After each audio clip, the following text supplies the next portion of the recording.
Good afternoon, everyone. Hello, hey, what's happening? All right. At first glance, a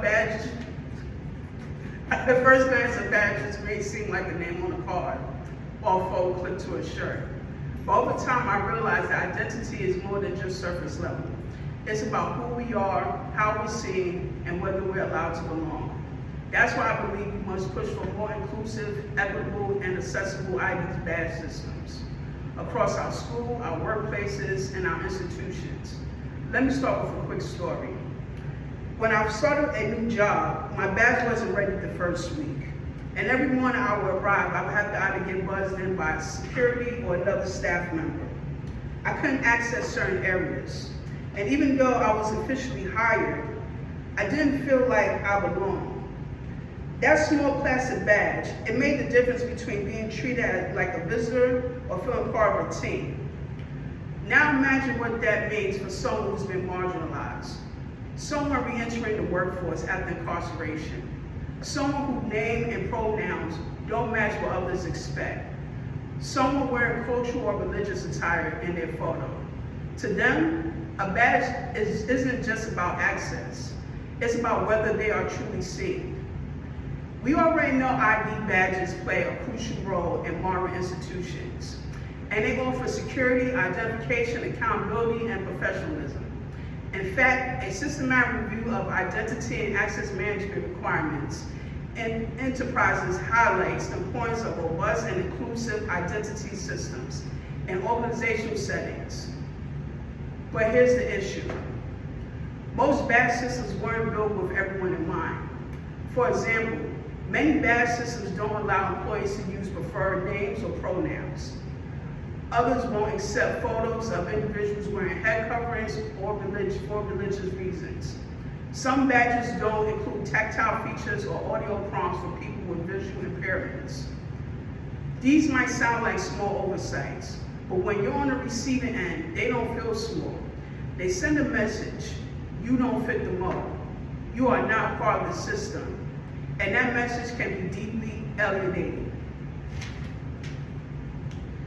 A 2023 report by Women in Identity, titled The Identity Gap, emphasizes that marginalized communities are often left behind in how digital identity is managed, impacting everyone from hiring and healthcare to public service access.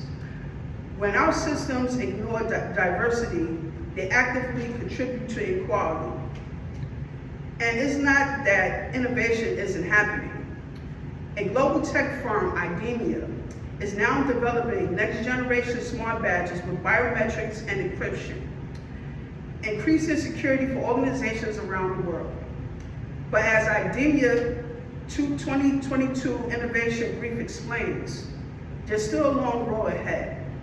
And in making sure these technologies aren't just secure, but also inclusive. That's why I'm urging us today to rethink what a badge represents. It's not just a tool for controlling access. It's a system, it's a symbol for inclusion. And here's what we can do. Allow preferred names and pronouns. Build accessibility features like Braille, text-to-speech, chips, and photo contrast settings into the design. Audit badge systems regularly to identify patterns of bias and inequality. Write and enforce policies that protect identity and not erase it. And here's another perspective. Research from the Harvard Business Review shows that inclusive workplace practices, even small ones like honoring someone's names and pronouns, lead to increased employee engagement, better morale, and a stronger retention across the board. Inclusion isn't just a moral issue, it's a business advantage. In short, when we build systems that welcome and reflect everyone, everyone wins. In conclusion, an ID badge may seem small, but the impact that the ID badge carries is enormous. It can say, you belong here, or it can say, you don't. the different lies and how we design and implement it. If we care about equality, access, and dignity, then we must update our systems to reflect those values. Let's make badges that just don't open doors, but open minds too. Thank you. Wow, woo-hoo, yes. Does anyone have any questions?